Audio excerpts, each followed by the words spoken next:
The wind in Cinder Ridge did not blow so much as it scoured.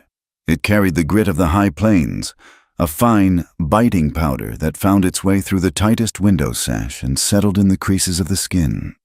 It tasted of alkali and dried grass. And to Clara Whitlow, it tasted of penance. Clara stood on the porch of the trading post, her hands red and raw from the lye soap she had been using since before dawn. She was 22 years old, though the sun and the silence of the territory had etched fine lines at the corners of her eyes that belonged to a woman a decade older. She wiped her hands on her apron, a reflex she could not stop. Her hands had to be moving. If they were still, they might tremble, and trembling attracted attention. Attention was dangerous. Invisibility was survival. The settlement of Cinder Ridge was less a town and more a stubborn refusal to leave. Clustered near the muddy snake of a river that marked the edge of what the government called safety. It was a collection of rough-hewn timber buildings and sod houses huddled against the vast, terrifying emptiness of the horizon. Here, the fear of Comanche raids was as constant as the hunger in the bellies of the poor. Men walked with rifles in the crooks of their arms, and women looked at the sunset not with admiration for its beauty, but with dread for what the darkness might bring. The door behind Clara opened.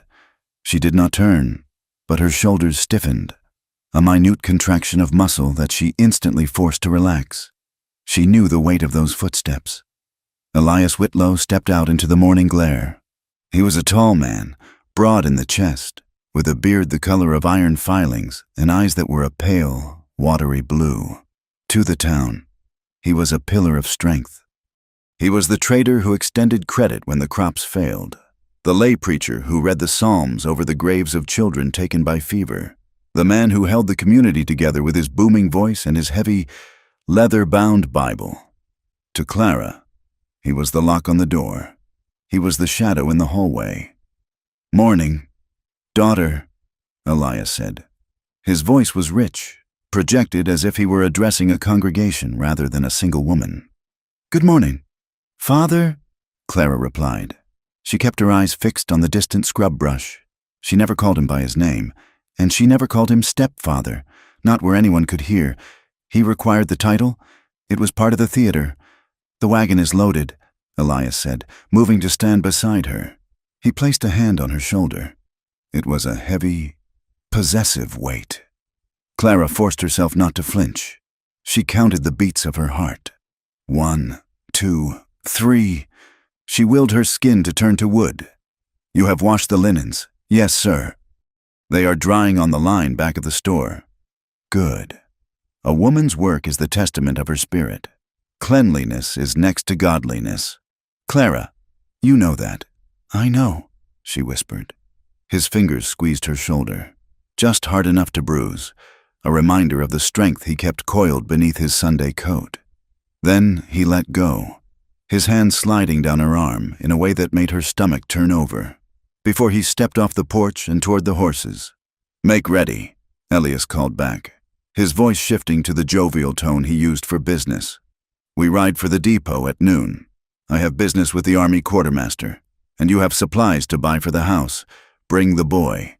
It does not look good to leave him unattended." Clara let out a breath she did not know she had been holding.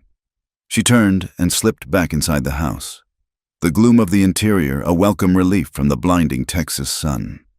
The back room was small, smelling of dust and dried sage. On a pallet in the corner, a small boy sat playing with a wooden block. He was 3 years old, with hair like corn silk and eyes that mirrored Clara's own dark vigilance. Davy looked up as she entered. Clara dropped to her knees, the practiced armor of her expression cracking just enough to let the tenderness through. "Come here, little bird," she murmured, gathering him into her arms. He was small for his age, quiet in the way children learn to be when noise brought punishment. To the town. Davy was her younger relation, a cousin's child taken in after a fever swept through a distant homestead. That was the story Elias had crafted. It was a lie that saved his reputation and kept the town from asking questions about why a widowed stepfather and his stepdaughter lived alone in a house with a crying infant. Clara smoothed Davy's hair. The truth was a stone in her throat that she could never swallow and never spit out. Davy was hers. He was the offspring of the man who prayed over supper and sold grain to the starving. But saying it aloud would mean death, perhaps for her, certainly for Elias's reputation, and likely for the boy, who would be branded a bastard of incest, an abomination in the eyes of the harsh frontier church. "We are going to town. Davy," she said softly, "you must be good. You must hold my hand and not let go. Do not look at the men. Do not speak unless spoken to." The boy nodded solemnly. He understood the rules of their world better than most grown men. The drive to the trading depot took an hour. Elias drove the wagon with a straight back, tipping his hat to the settlers they passed. The people of Cinder Ridge looked up from their plows and their washing tubs to wave. They saw a good man, a provider, taking his family to market. They saw Clara, pale and modest in her bonnet, holding a child on her lap. They saw a picture of resilience. They did not see the shotgun Elias kept under the seat, nor did they know that the crates covered by canvas in the back of the wagon were not full of seed corn, as the manifest claimed. Clara knew better than to ask what was in the crates. Curiosity had been beaten out of her long ago, replaced by a dull, aching observation. She noticed things. She noticed that the wagon sat heavy on the axles. She noticed that Elias had been meeting with men who did not belong to the settlement, men with hard eyes and accents that drifted between Texan drawl and something sharper, Northern. When they arrived at the depot, the heat was already rising in shimmering waves off the hard-packed earth. The depot was a chaotic hub of activity, a place where the tenuous supply lines of civilization met the raw demand of the frontier. Soldiers from the nearby fort mingled with trappers, buffalo hunters, and the ragged families of settlers. Elias reined in the horses near the general store. "You get the flour and the coffee," he commanded, handing Clara a few coins. "Do not dally. I have matters to discuss with Sergeant Miller." Clara took the money, her fingers brushing his palm. He held on for a second longer than necessary, his eyes boring into hers. "Keep the boy close," he said, his voice low. "I will not have him running like a savage." "I will," she said. She climbed down, lifting Davy from the seat. The ground was hard and uneven. She took Davy's hand, gripping it tightly, and walked toward the mercantile. The store was crowded and smelled of tobacco smoke, cured leather, and sweat. Clara moved through the aisles with the fluid grace of someone trying to occupy no space at all. She kept her head down, the bonnet acting as a blinder, shielding her face. "Well, if it isn't Clara Whitlow." The voice was shrill and carried the specific, biting judgment of the town gossip. "Mrs. Gable." Clara froze, then forced the corners of her mouth upward into the polite, empty smile she wore like a shield. "Good day, Mrs. Gable," Clara said, turning. The older woman looked Clara up and down, her eyes lingering on the plainness of Clara's dress and the child clinging to her skirt. "Your father is looking well," Mrs. Gable said, though her tone suggested she was fishing for something else. "A saint of a man, taking care of you and that boy all these years. Most men would have married you off or sent you east to find work. It is a charity. Truly, he is very good to us." Clara lied. The words tasted like ash. "I suppose, Mrs. Gable sniffed, "though it is unnatural. A girl your age without a husband. People talk. Clara, they say you are too proud, or perhaps too damaged.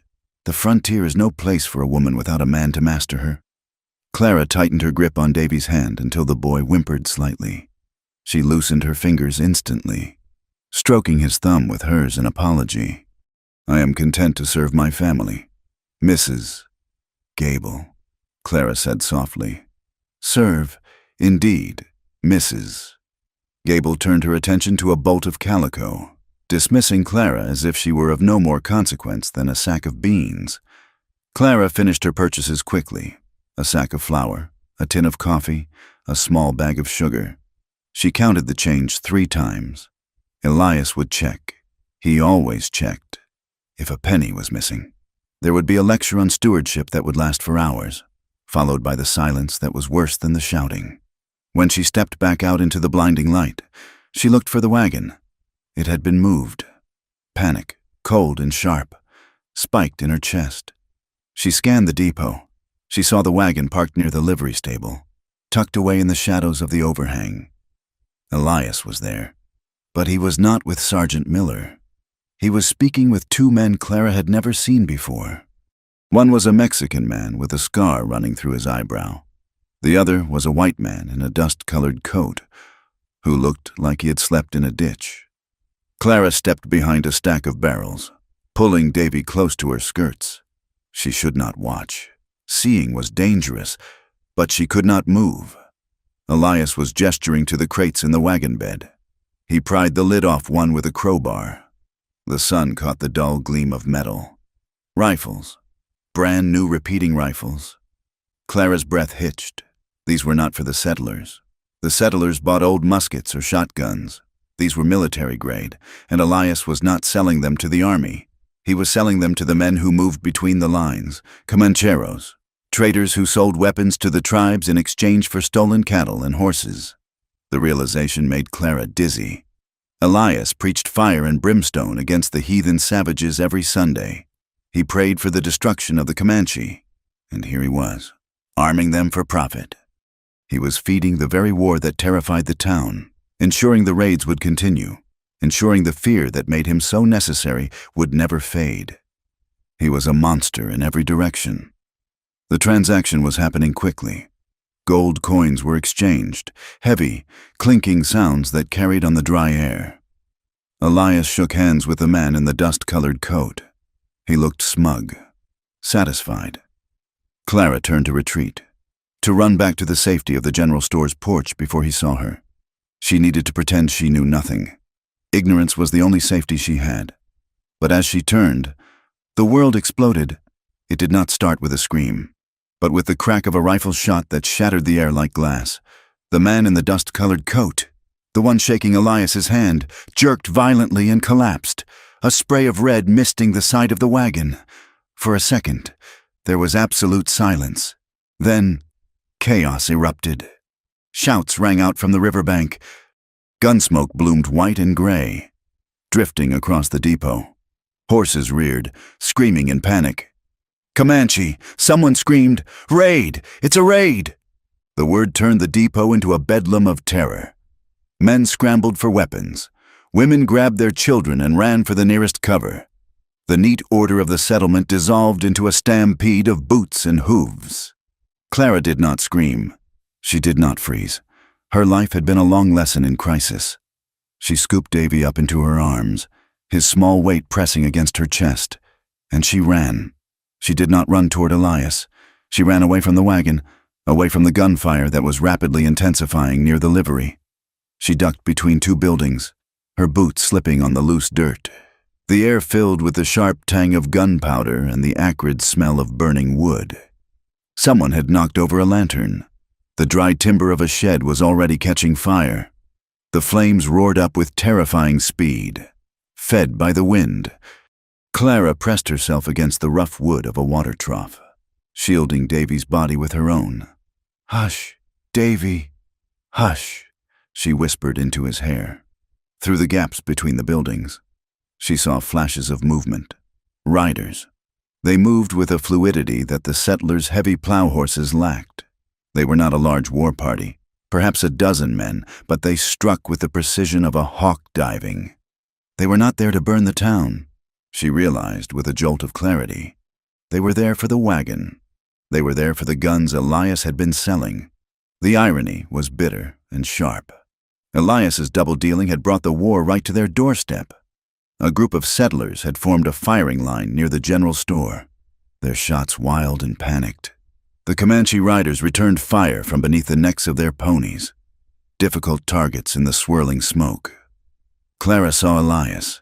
He was crouching behind the wagon, firing his revolver.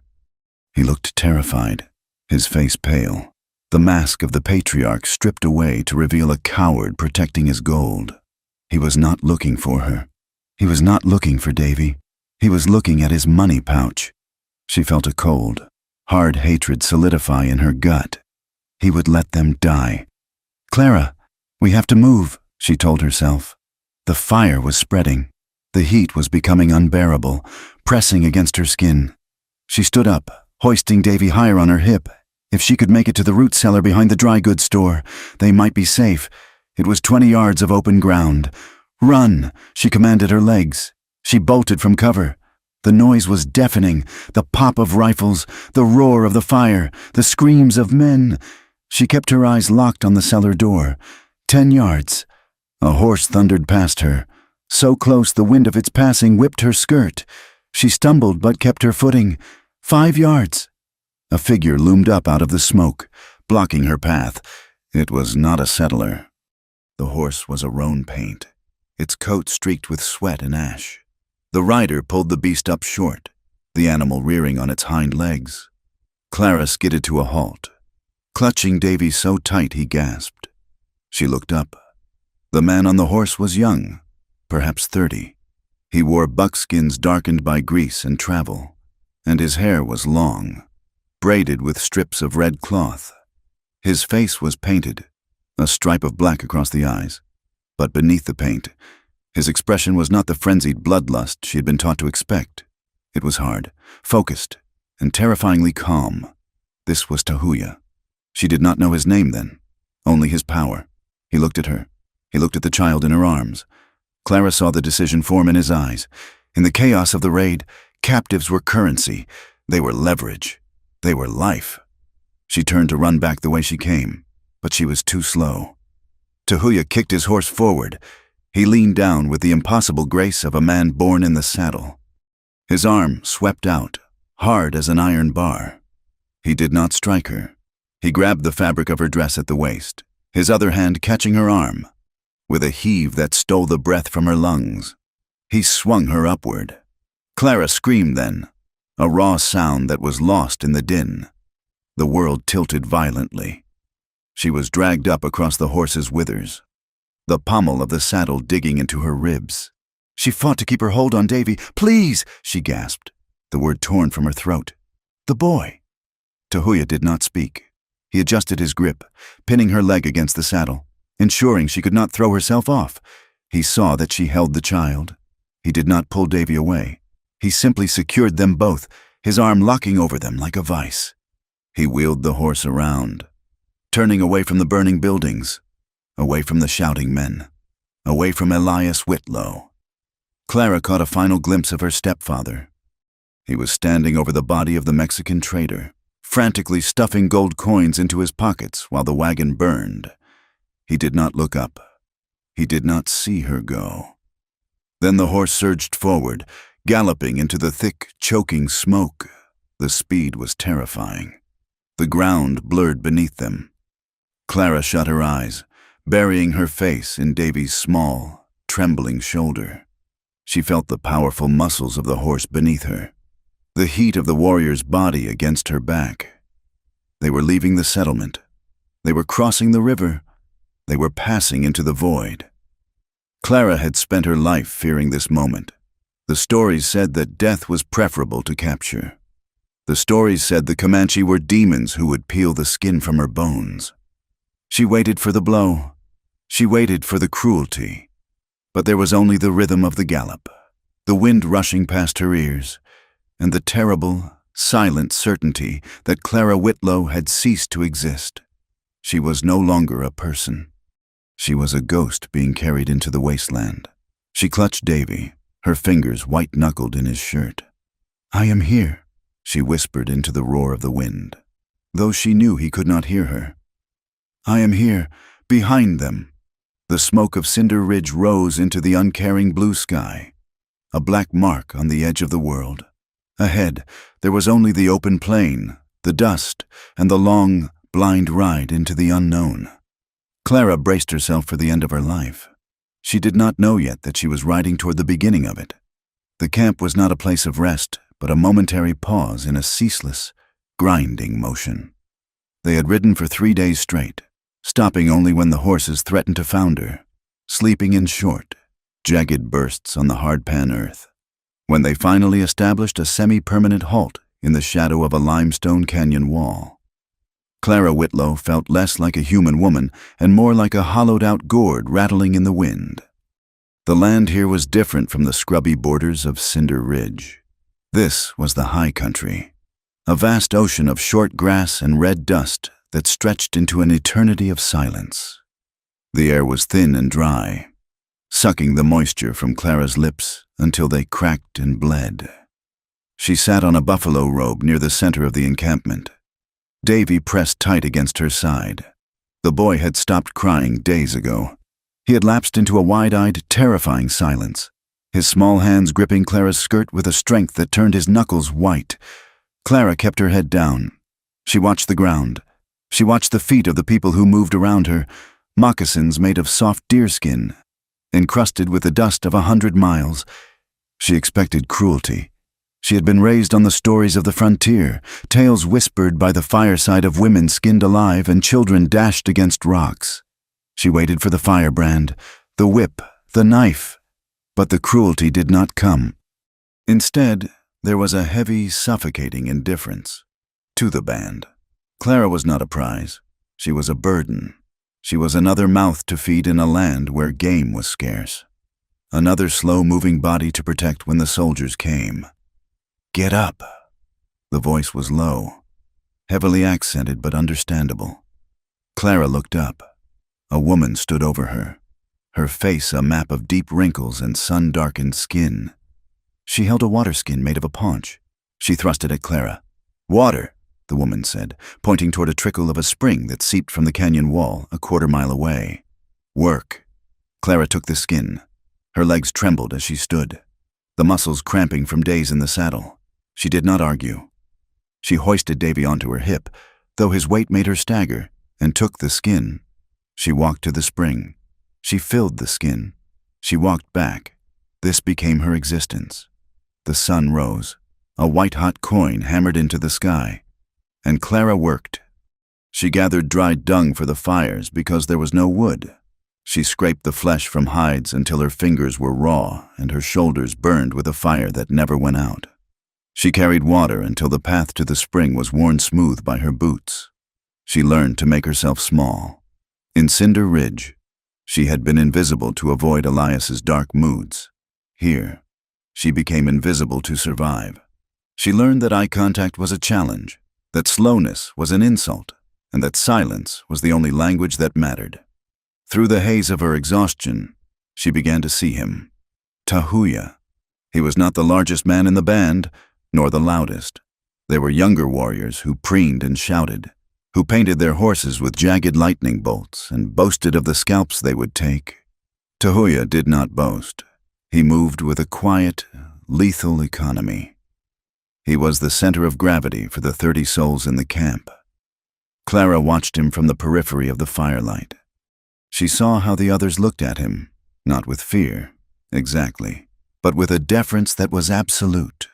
When disputes broke out over the distribution of meat, Tahuya did not raise his voice. He simply stepped between the men, spoke 3 or 4 words, and the anger dissolved into shame. He was a man of order.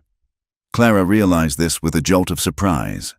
The settlers believed the Comanche to be agents of chaos, wild animals who burned and killed for sport. But Tahuya's camp was a machine of discipline. Everything had a place. Every person had a task. The survival of the group depended on a rigid set of rules that were never spoken but strictly obeyed. One evening, a young warrior kicked a dog that had come too close to the cooking pot. The dog yelped, and the warrior laughed. Tahuya was there in a heartbeat. He did not strike the boy. He simply gripped the warrior's shoulder, his fingers digging into the muscle, and spoke in a low murmur. The young man's face went slack. He looked down. He stepped back. It was a reprimand delivered without violence. Yet it carried the weight of a judge's gavel. He values control, Clara thought, scrubbing a pot with sand. He does not like waste. Pain is waste. It was a strange, disorienting comfort. She was a prisoner, yes, but she was in the hands of a man who did not seem to enjoy suffering. Yet the suffering was there, woven into the very fabric of the camp. As Clara's terror began to dull into a wary observation, she saw the cracks in their armor. She saw the coughing. It was a deep, rattling cough that seemed to shake the very bones of the people. It affected the old and the very young. She saw the fresh scars on the women's arms, the signs of mourning where they had hacked at their own flesh in grief for husbands and sons lost to the long war. They are dying, Clara realized. She was scraping a hide near the edge of the camp when she heard the wailing. It was a sound that transcended language, the universal, jagged cry of a mother in terror. Clara looked up. Near the center fire, a woman was rocking back and forth, clutching a bundle of blankets. Tahuya stood nearby, his face grim, his arms crossed over his chest.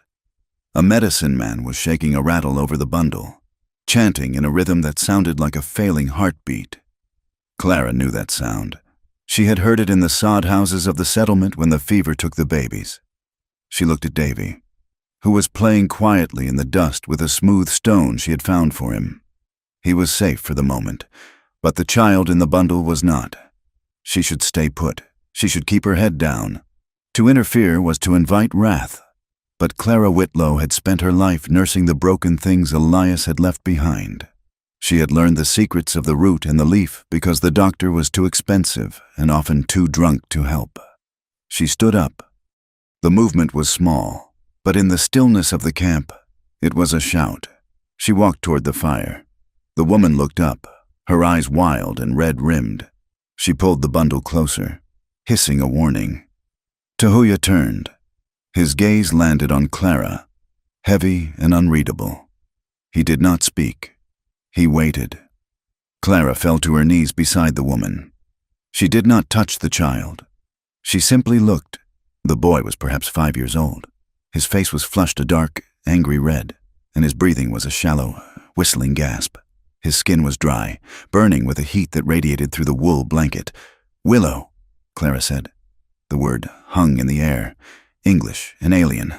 The woman stared at her, uncomprehending. Clara pointed to the riverbed in the distance, where a line of scrubby trees marked the water. Willow bark, for the fever, and sage, for the steam. She mimed the action of stripping bark, of boiling water. She put her hand to her own forehead, then made a gesture of the heat breaking. The woman looked at Tahuya. The leader watched Clara with eyes that narrowed slightly. He was assessing her. He was looking for the trick. Clara met his gaze. She did not plead. She did not beg. She simply held his look with the tired desperation of a woman who knew what death looked like and wanted to stop it. "Let me," she said. Tahuya nodded once, a microscopic dip of the chin. Clara scrambled up. She ran to the riverbed, her skirts tangling around her boots. She found the willow trees, their branches spindly and dry. She used a sharp rock to strip the inner bark, her fingers working with frantic precision. She gathered sagebrush, crushing the silver-green leaves to release the pungent oil. When she returned, the camp was watching her. She felt their eyes, 100 distinct weights on her back. She asked for a pot of water. She boiled the bark. She made a tent of blankets over the sick child and the steaming pot of sage, forcing the boy to breathe the medicated vapor.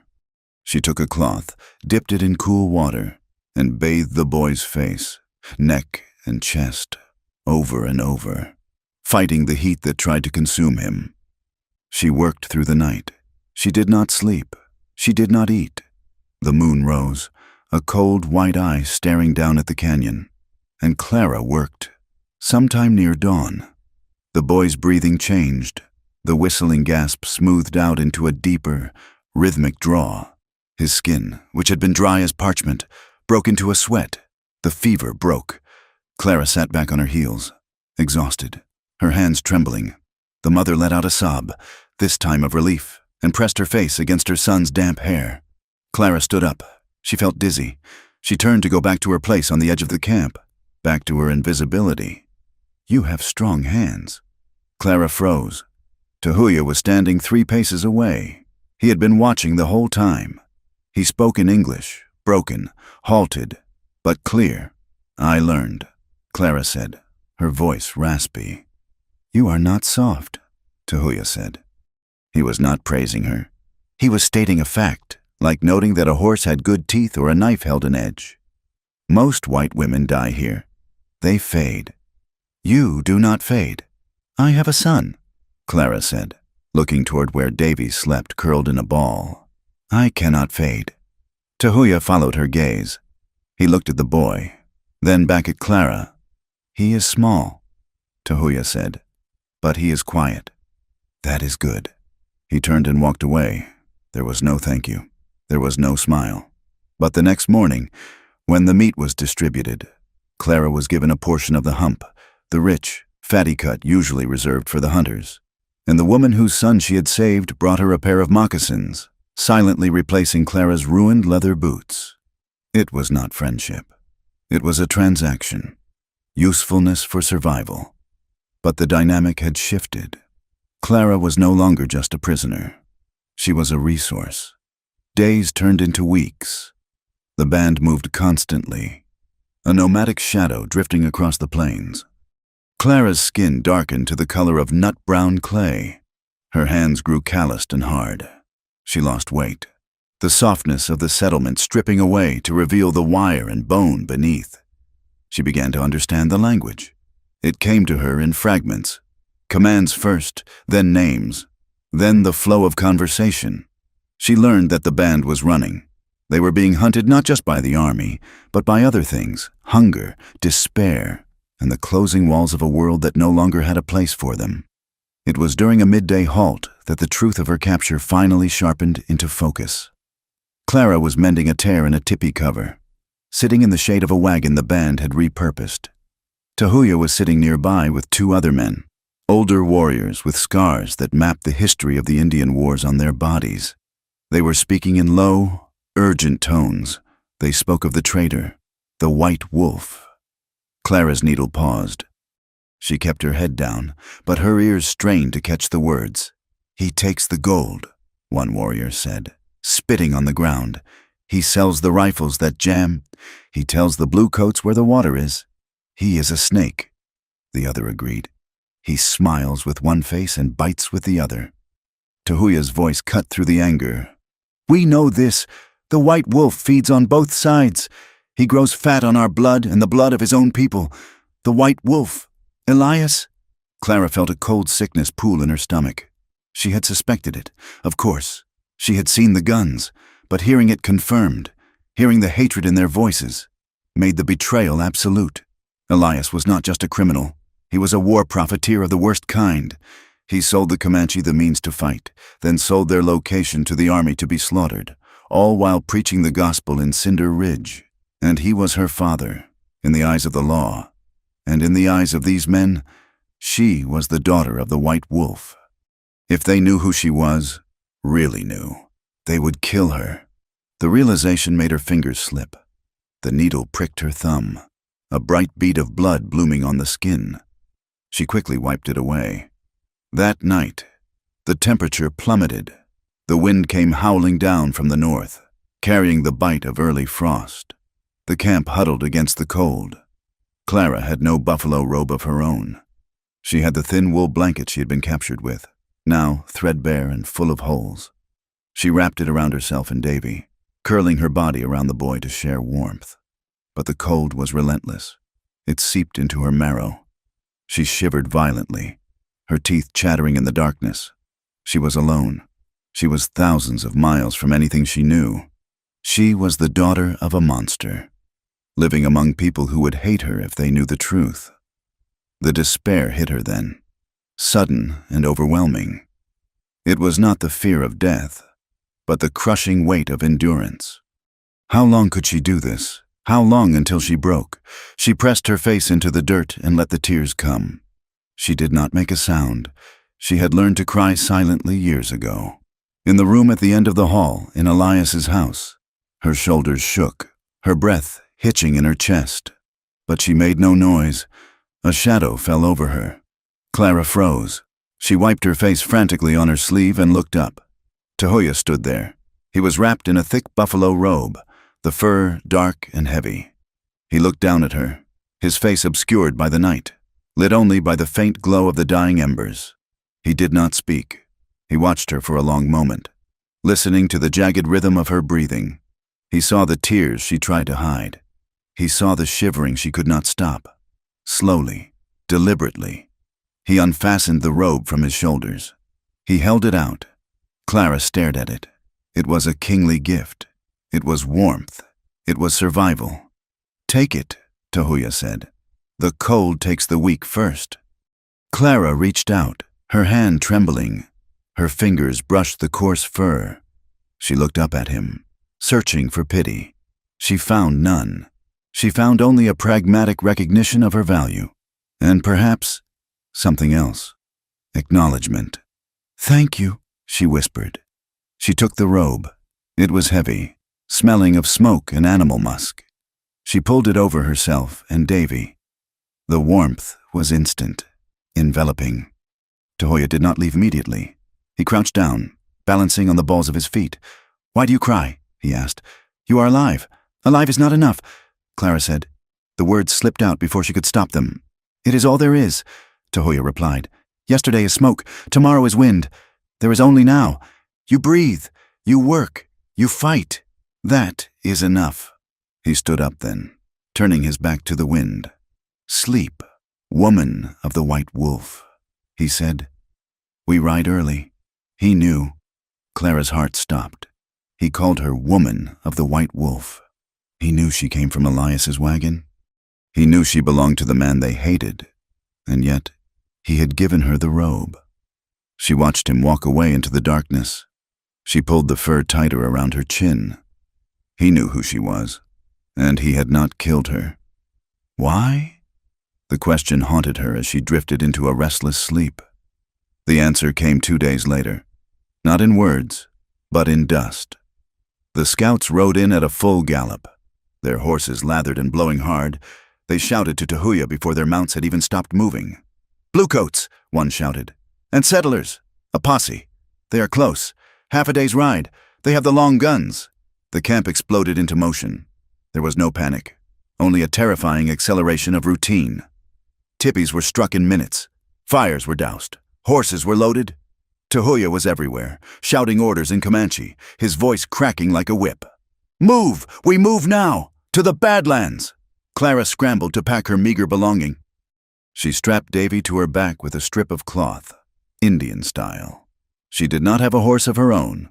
She would have to walk, or run, alongside the pack animals. They moved out at a grueling pace. The terrain turned jagged, a nightmare of broken rock and steep ravines. The horses struggled. The old people stumbled. Clara walked. She marched until her feet blistered and broke in the moccasins. She marched until her lungs burned like fire. She did not complain. She did not lag behind.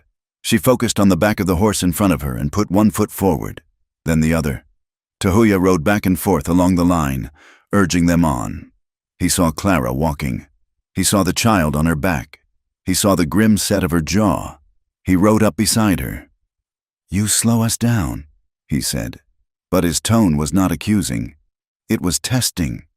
"I am keeping pace." Clara gasped, not looking at him. "The riders are coming," Tahuya said. "They come for the trader's goods. They come for you." Clara looked up at him then. The sun was high and brutal.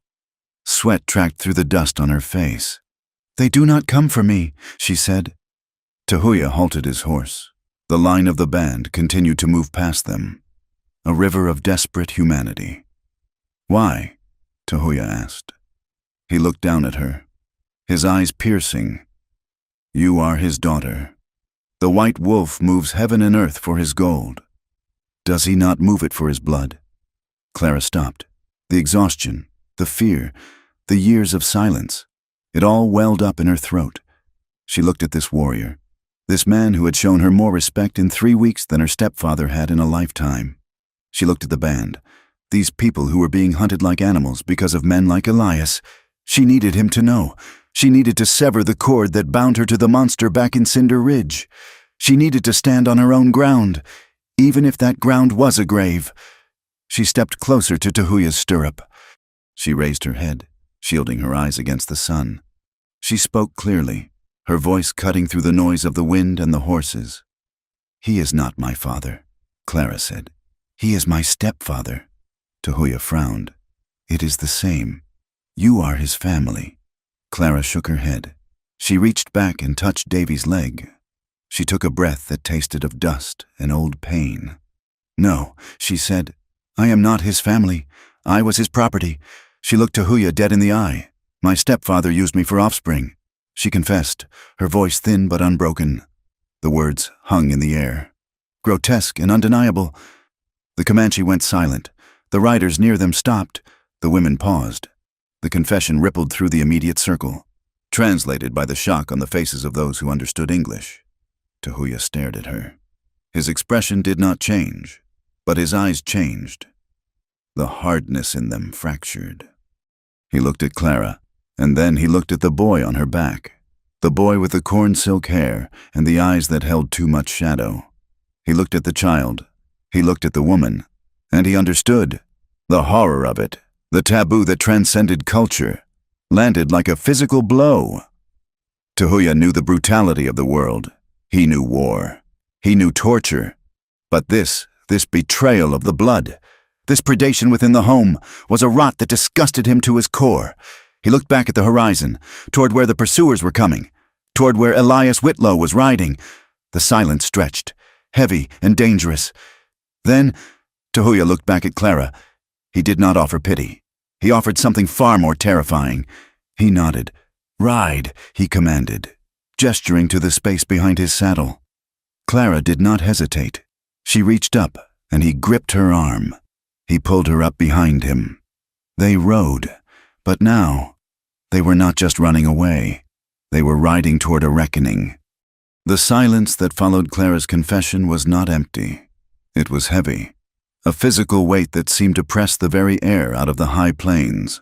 The wind continued to hiss through the buffalo grass, and the horses stamped their hooves. But the people, the 30 souls of the band, were struck still. They had ridden hard for another hour after she spoke, putting distance between themselves and the phantom pursuit. But the words traveled with them. "Used me for offspring." It was a sentence that did not belong in the open air. It belonged in the dark corners of civilized houses.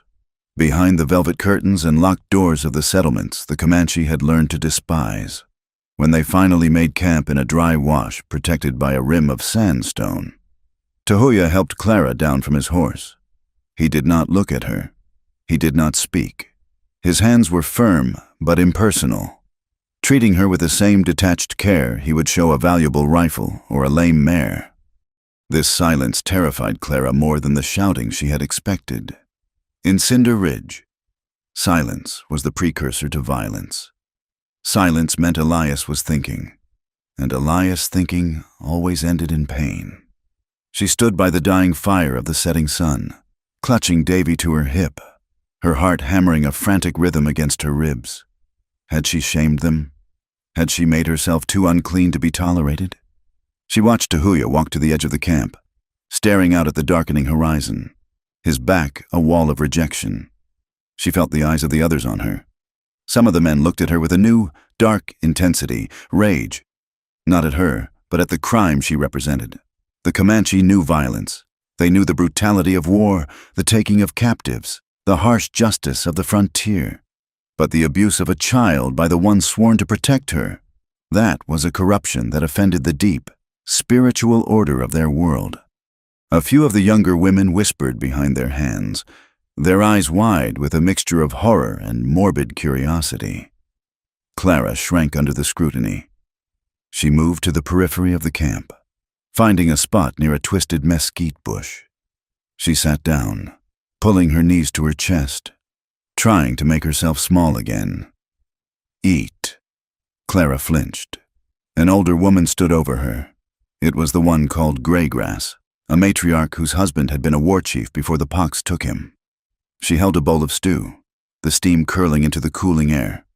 Clara looked up, expecting judgment. She saw only a hard, weathered sorrow. Graygrass did not smile, but her eyes were not unkind. They were the eyes of a woman who had buried children, who had seen the world break a dozen times and had simply refused to stop breathing. "Take it," Greygrass said. "You need strength. The boy needs milk." Clara took the bowl, her fingers brushing the woman's leathery hand. "Thank you," she whispered. Greygrass sat down in the dirt beside her, groaning slightly as her joints settled. She looked at Davy, who was sleeping fitfully in Clara's lap. "The white wolf did this?" Greygrass asked. Her voice was flat, devoid of the hysterical gossip of the settlement women. "Yes," Clara said. "He is your father." "No, he married my mother when I was small. She died when I was 10. He became my guardian." Greygrass nodded, staring into the middle distance. "We have seen this. The white men build fences to keep the world out, but they lock the wolves inside with the sheep." "I had nowhere to go," Clara said, the need to explain rising in her throat like bile. She had to make them understand she was not complicit. "I tried to run when I was 15. He found me. He brought me back. He told the town I was touched in the head. He said I wandered. He locked my shoes away for a year." Greygrass made a sound in her throat, a sharp click of disgust. "A man who eats his own is not a man." "He is a Wendigo, a hunger that is never full." She reached out and touched Clara's arm. It was a brief, dry touch, but it anchored Clara to the earth. "You are here now," Greygrass said. "The hunger cannot reach you here." But the hunger was reaching for them. The debate began as soon as the moon rose. The council was not a formal affair of feathers and drums, but a tense gathering of the men near the central fire. Clara watched from the shadows, straining to understand the rapid flow of the Comanche tongue mixed with Spanish and broken English. "We should leave her," a warrior named Stonehand argued, his voice sharp. "She brings the bluecoats. She brings the white wolf. He will hunt us until the ponies drop. He hunts us anyway." Another man countered. "He sells the guns to the Apache. He sells the maps to the soldiers. But this is blood." Stonehand insisted. "A man will burn the world for his blood. If we kill him, the army will come with cannons. If we keep her, he will follow." "Leave her. Let him have his broken thing back." Clara felt the blood drain from her face. His broken thing. Then Tahuya spoke. He did not shout. He sat on a rock, sharpening his knife with a rhythmic, scraping sound that cut through the argument. "She is not a thing," Tahuya said. He stopped scraping and looked up. The firelight caught the sharp angles of his face, the grim set of his mouth. "I had a sister," Tahuya said quietly. The men fell silent. They knew the story. 10 years ago, a raid by rangers. Women taken, bodies found later in a ravine, used and discarded. The men who took her were leaders in their town. Tahuya continued. They wore badges. They read from the Black Book on Sundays. They felt no shame because she was Comanche. They thought she was property. He pointed the knife toward where Clara sat in the darkness. "This woman is the same. The white wolf thinks she is property. He thinks he owns the right to break her. If we give her back, we agree with him. We say, 'Yes, you are right. The strong eat the weak.'" Stonehand scowled. "We cannot fight the whole world. Tahuya, we are 30. They are thousands. We do not fight the world," Tahuya said. "We fight this man." He stood up, sheathing the knife. "We keep her. She works. She is useful. If the white wolf comes, he will find teeth. Not a gift." The council broke up in murmurs. It was not a victory, but it was a decision. Clara let out a breath that shuddered through her entire frame. She was safe, for tonight. The days that followed fell into a new, strange rhythm. The band moved north, seeking the shelter of the canyonlands where the water was sweet and the caves offered hiding. The fear of pursuit was constant, but the panic had settled into a grim alertness. Clara worked harder than she had ever worked in Cinder Ridge. There, work had been a performance to avoid punishment. Here, it was a contribution to survival. She gathered mesquite beans, grinding them into meal. She learned to identify the tracks of lizard and rabbit. She mended moccasins with sinew and an awl. And she watched Tahuya.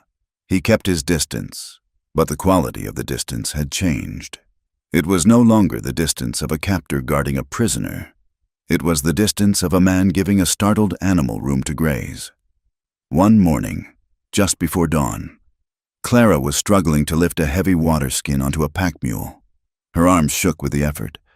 Tahuya appeared at her elbow. He did not take the skin from her. He placed one hand under the bottom of the sack, taking half the weight. "Lift," he said. Together, they swung it up. He tied the knot, his fingers moving with sure, quick motions. He smelled of sage smoke and horse sweat, a scent that was becoming the smell of safety to Clara. "You carry too much water," he said. "The mule is old. The children need to drink," Clara replied, wiping hair from her eyes. Tahuya looked at her. The sun was just cresting the horizon, painting the world in violent oranges and bruised purples. "You are not a mule," he said. "I am strong enough." He studied her face. "I see that." It was the first time he had looked at her directly since the confession. His eyes did not travel over her body as Elias's did, assessing, consuming. Tahuya looked at her eyes. He looked at the set of her mouth. He was seeing her, the person who lived behind the armor. "Do you know how to shoot?" he asked suddenly. Clara blinked. "No, Elias. He did not allow it. He said guns were for men." Tahuya reached into his saddlebag and pulled out an old Navy Colt revolver. The metal was worn gray, the wood grip smooth. He checked the cylinder, then held it out to her. "Handle first. Learn," he said. Clara took the gun. It was heavier than she expected, cold and lethal. "Why?" she asked. "Because I cannot be everywhere," Tahuya said. "And a woman who belongs to herself should know how to kill a man who tries to take her." He turned and walked away, leaving Clara standing in the dawn light, the weight of the gun in her hand feeling like a key to a door she had never known existed. Their conversations remained like this, spare, functional, yet laden with a subtext that made Clara's breath hitch. He did not court her. There were no flowers, no poetry. There was only the way he ensured she had the spot nearest the fire when the wind blew, the way he cut the toughest meat for her before handing her the bowl, the way he stopped the other men from staring at her with a single, sharp glance. Clara found herself watching him not with fear, but with a confusing, terrifying warmth. She had been taught that desire was a sin, a trap, a weapon men used against women. She had never known it could be this quiet thing, this slow unfurling of trust. She wanted to sit near him. She wanted to hear his voice.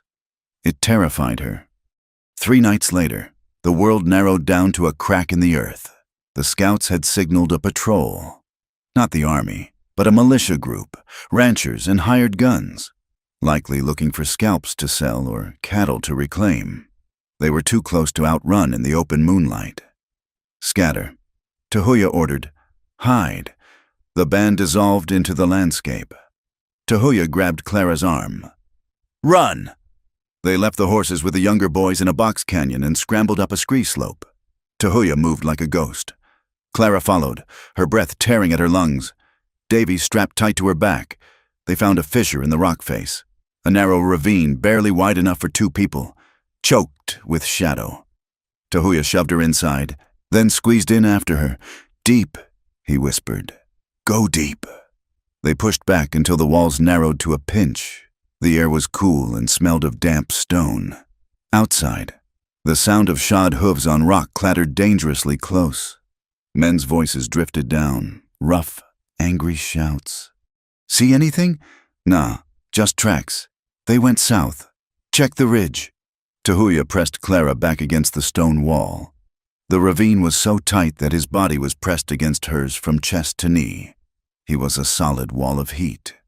Clara froze. The proximity triggered a panic alarm in her brain. A man is pressing you against a wall. A man is too close. Her breath came in short, jagged gasps.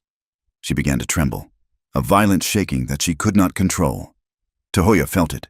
He pulled back an inch, just enough to break the full contact, but there was nowhere to go. He looked down at her in the gloom. He saw the terror in her eyes, not of the men outside, but of him. He raised his hands. He did not touch her. He placed his palms flat against the rock wall on either side of her head, creating a cage that was also a shelter. He took his own weight, ensuring he did not lean on her. "Look at me," he whispered. The command was barely audible. Clara looked up. His face was inches from hers. "I am Tahuya," he said. "I am not him." The words cut through the haze of her memory. Clara nodded, tears leaking from the corners of her eyes. I know. Breathe." He said, "Quiet." Like the deer. He waited. He did not move. He did not take advantage of her fear or her closeness. He simply held the space, his body a shield between her and the patrol, his restraint a promise. Slowly, the panic receded. Clara's breathing slowed. She became aware of him in a new way. She felt the heat radiating from his chest. She smelled the dust and the leather. She saw the pulse beating in the hollow of his throat. The voices outside faded. The hoofbeats retreated. But they did not move. The intimacy of the moment shifted. It changed from a necessity of survival into something charged and electric. Clara realized that for the first time in her life, she was pressed against a man and she was not afraid. She was safe. And in that safety, a door opened. She looked at his mouth. She wondered, with a sudden, shocking intensity, what it would feel like to be touched by hands that did not want to hurt. Tahuya watched her eyes. He saw the change. He saw the fear dissolve into curiosity, into desire. He leaned in, just a fraction. It was a question. Clara did not pull away. She exhaled, a long, shaky breath that ghosted across his lips. He did not kiss her. He brought his forehead to rest against hers. It was a gesture of immense intimacy, a sharing of breath and thought. "You are safe," he whispered. "I know," she answered. And for the first time, she believed it. They stayed like that for an hour, until the moon moved and the danger was truly gone. When they finally stepped out of the ravine, Clara's legs were steady. She checked the load of the revolver at her hip. She felt different. She felt like iron that had been tempered. They rejoined the band at the rallying point near dawn. The mood in the camp was grim. The scouts, Red Hawk and a boy named Kills in Silence, had returned with news. They stood before Tahuya, their faces streaked with mud for camouflage. "We saw the wagon," Red Hawk reported. "It is big. 6 horses. "Who rides with him?" Tahuya asked. 12 men, Red Hawk said. "Hired guns. Hard men. They carry the new rifles. And the White Wolf, he is there. He wears a black coat. He stops at the settlements. He puts up papers." "Papers?" Red Hawk reached into his belt and pulled out a crumpled piece of paper. He handed it to Tahuya. Tahuya looked at it, but he could not read the English words. He handed it to Clara. "What does it say?" he asked. Clara smoothed the paper. Her hands shook slightly, but her voice was steady. It was a wanted poster, but not for a criminal. "Stolen," she read aloud. "My beloved daughter, Clara Whitlow, and her young relation, taken by savage Comanche raiders near Cinder Ridge. A reward of $500 for their return. A reward of $1,000 for the head of the savage leader. Help a grieving father restore his family." Clara lowered the paper. The lie was so bold, so perfectly crafted. It was breathtaking. He was playing the grieving father. He was using her absence to build his legend, to rally sympathy, to justify a slaughter. "He calls you beloved," Tahuya said, his voice dripping with acid. "He calls me property," Clara corrected. "He wants the boy back because the boy is proof of his sin. If I speak to the law, if I tell a judge, he hangs. He needs to silence me." She looked at the men gathered around. "He will not stop," Clara said. "He has 12 men now. Next week he will have 20. He will burn every camp until he finds me." Tahuya looked at the crumpled paper. He looked at the horizon where the sun was rising, bloody and red. "He profited from our deaths for years," Tahuya said. "He sold the guns that killed my brother. He sold the whiskey that poisoned my cousin. Now he hunts us under the cover of a lie." He turned to the band. "We can run," he said. "We can go deep into the Llano Estacado. We can hide in the dry places where the white men die of thirst." He paused. "Or we can stop running." Stonehand, who had argued to leave Clara behind, stepped forward. He looked at the poster, then at Clara. "Does he have the gold?" Stonehand asked. "The gold he took from the wagon?" Clara nodded. "He never leaves it. It is in a strong box under the seat." Stonehand spat on the ground. $1,000 for a head. How much for a liar? Tahuya looked at Clara. It was her choice. He would not say it. But she knew. If they fought, men would die. If they ran, they might live. But the shadow would never lift. "We ride," Clara said. Her voice was quiet, but it carried to the edge of the circle. "We ride to him." Tahuya nodded. It was the only answer. "Prepare," he ordered. "We do not hunt rabbit today. We hunt the wolf."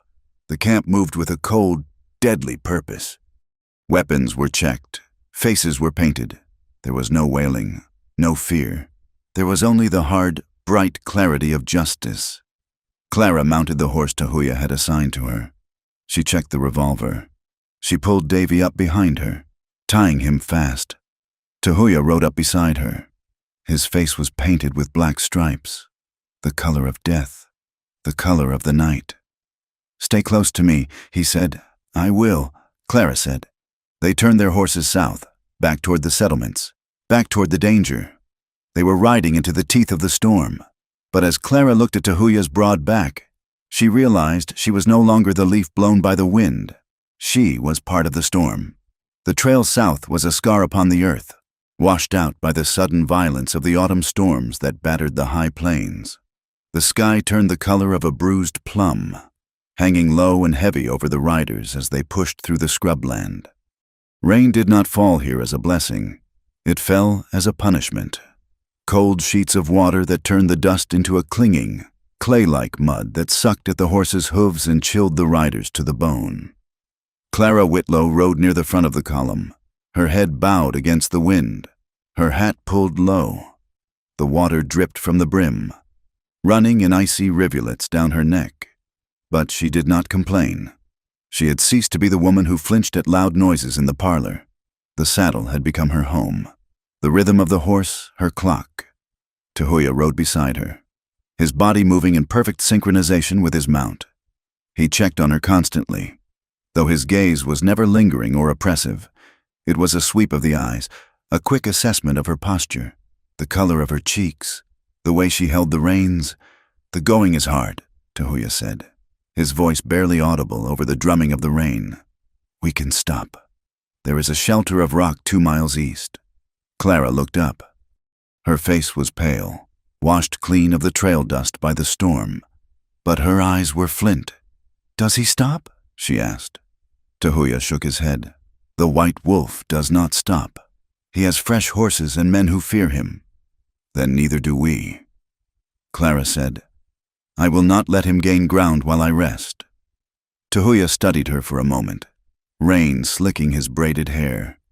He nodded, a gesture of respect that warmed Clara more than a fire could have. "Drink," he said, handing her a flask. "It is not much, but it cuts the cold." She took it. It was a raw spirit, traded from Comancheros weeks ago. It burned her throat and settled hot in her stomach. She handed it back, their fingers brushing against the wet leather. "I am fine." "Tahuya," she said. "I know," he replied. "But the boy is cold." Clara looked back. Davy was strapped to her back, covered by the heavy buffalo robe Tahuya had given her. He was asleep, lulled by the motion. But Tahuya was right. The cold was a thief. "We will stop at the crossing," Clara conceded. "For an hour, to warm the child." Tahuya signaled the halt with a sharp whistle that cut through the wind. The band slowed, the horses blowing hard, steam rising from their flanks like smoke. As they dismounted near a grove of twisted cottonwoods, the emotional weight of the journey settled on Clara. Every mile south was a mile closer to Elias. Every mile was a mile back toward the cage she had escaped.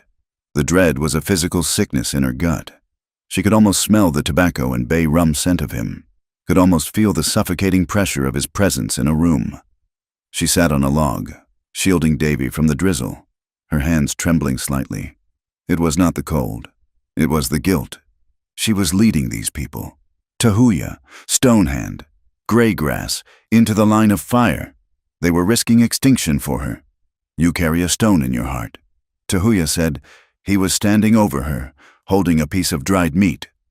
"I bring you death," Clara whispered. "You should have left me." Tahuya crouched down. He did not touch her, but his presence was a shelter. Death walks with us always, he said. It is the shadow of the hawk. It is the tooth of the winter. You did not bring it. You only gave it a name. But this is not your war, Clara insisted. Elias hates you, but he hunts me. It is my war, Tahuya said, his voice hard. A man who eats the spirit of a child is an enemy to all people. If a wolf comes into the camp and takes a lamb, do we say it is the lamb's war? No, we kill the wolf.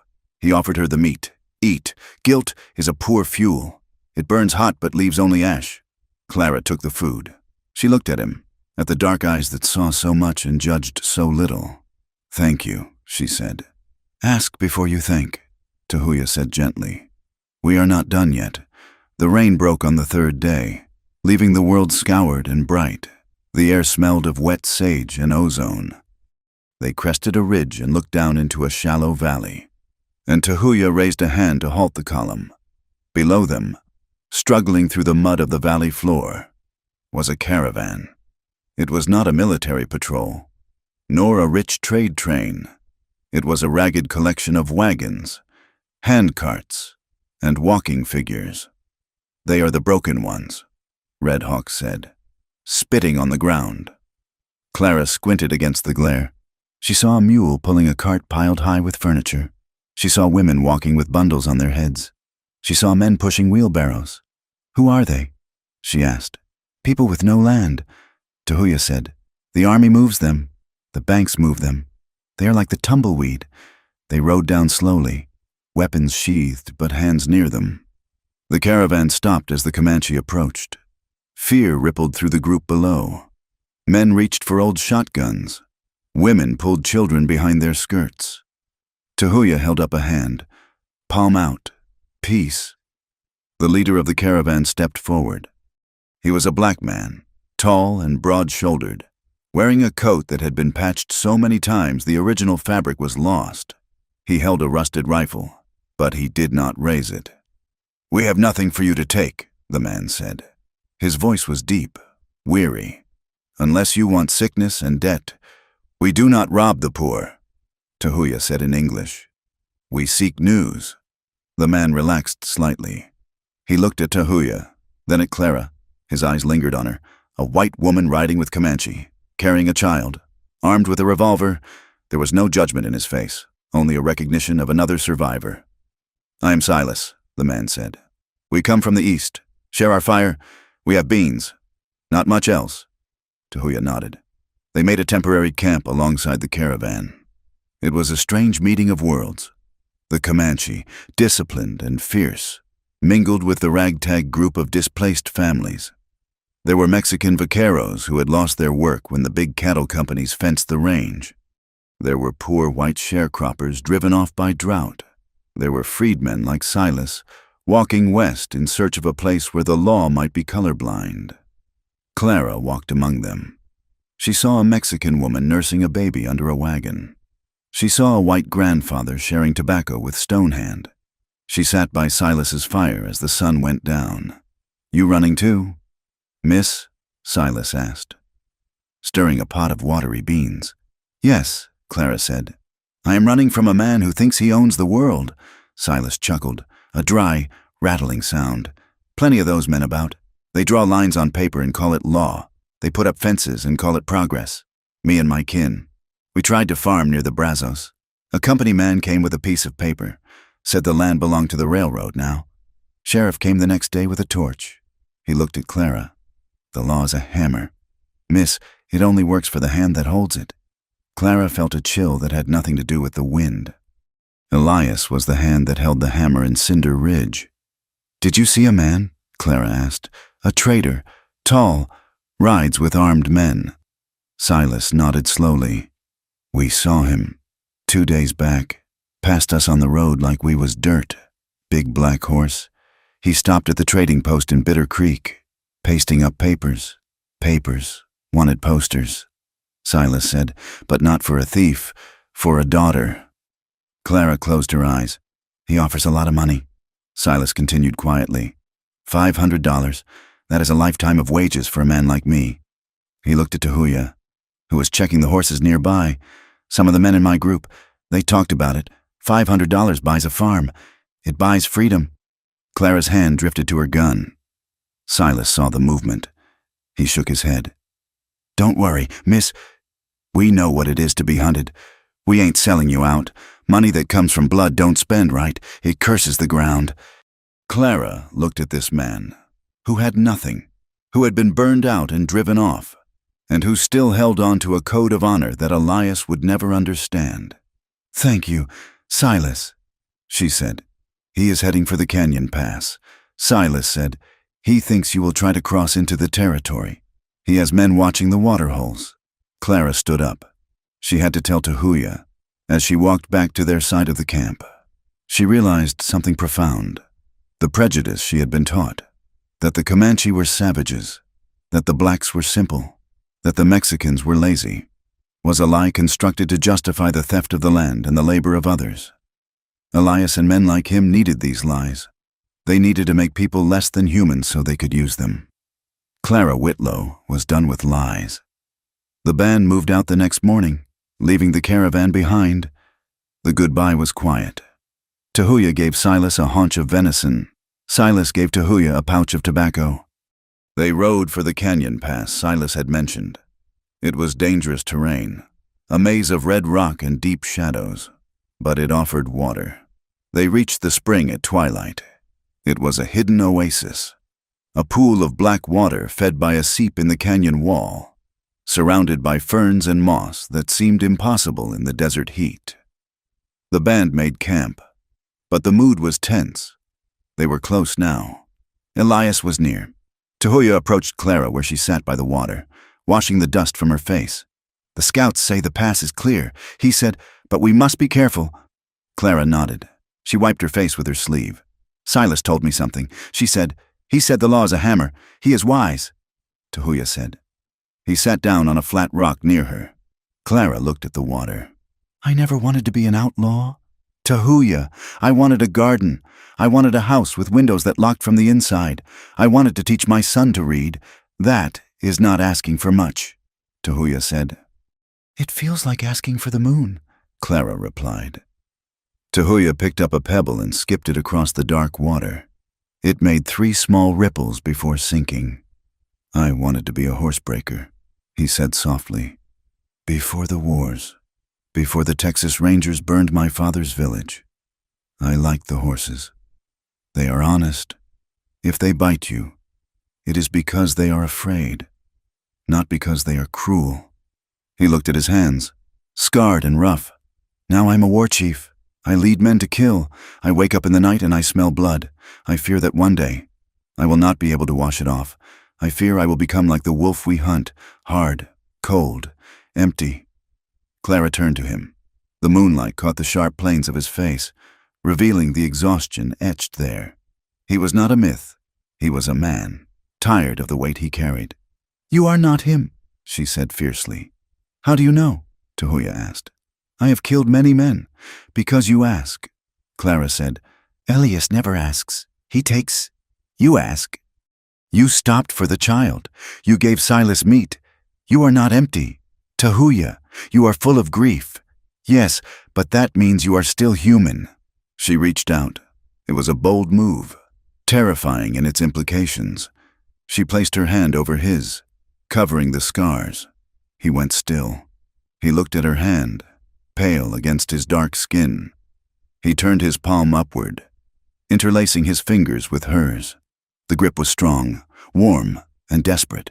I do not want to be a memory, Tahuya whispered. You are real, Clara said. You are here. The air between them changed. It was no longer the charged, frantic energy of the ravine. It was slower, deeper. It was the heavy, sweet gravity of 2 planets finding an orbit. Clara leaned forward. Tahuya met her. He did not grab her. He waited until the very last second, giving her the space to pull back, the space to choose. She chose. She pressed her forehead against his, then tilted her face up. His lips were dry and warm. The kiss was not the ravishing of a romance novel. It was a question asked and answered. It tasted of salt and water and the terrifying hope of the future. He wrapped his arm around her waist, pulling her closer. But his touch remained careful, almost reverent. He held her as if she were made of glass that he was terrified to shatter, yet knowing she was made of steel. "I see you, Clara Whitlow," he murmured against her mouth. "I see you." "Tahuya," she answered. They sat there for a long time, the darkness of the canyon holding them in a private world, for an hour. There was no Elias, no army, no wanted posters. There was only the sound of the water and the beat of two hearts that had decided to beat in time, but the world outside did not stop. The sound of a horse scrambling over rock broke the silence. Clara pulled back, her hand instantly going to her revolver. Tahuya was on his feet in a blur of motion, his knife drawn. It was kills in silence. The scout slid from his horse, his face grim. "Tahuya," he said, breathless. "News. From the town?" "Speak," Tahuya commanded. Though he did not sheath his knife, "The white wolf is not just hunting," the boy said. "He has gone to the sheriff in Tascosa. He has sworn a warrant." "A warrant?" Clara asked, stepping forward. "For what?" The boy looked at her, then at the ground. "He says you are a thief," the boy said. "He says you stole $500 in gold from his wagon, and he says you stole the child." Clara felt the blood drain from her face. "Stole the child?" she whispered. "Davy is mine. The paper says the child belongs to him." Kills in Silence said. "It says you are the nursemaid who ran off with the master's son. It says you are unstable, that the savages turned your mind. The cruelty of it was a masterpiece. Elias had taken the truth and inverted it. He had turned her victimization into a crime. He had turned her motherhood into kidnapping. He had stripped her of her credibility before she could ever open her mouth in a courtroom. "If the sheriff catches you," Kills in Silence added, "he has orders to hang the men and return the woman and child to Mr. Whitlow." Clara felt a wave of nausea. The law. He was using the law. The sheriff would not listen to a woman who had been living with Comanche. He would listen to the respected trader, the lay preacher, the grieving father. Clara looked at Tahuya. The tenderness of the last hour was gone, replaced by a cold, hard rage. "He closes the door," Clara said, her voice shaking with fury. "He makes sure I have nowhere to go. No court will hear me. No town will take me. He boxes us in." Tahuya said, "He wants us to fight the sheriff.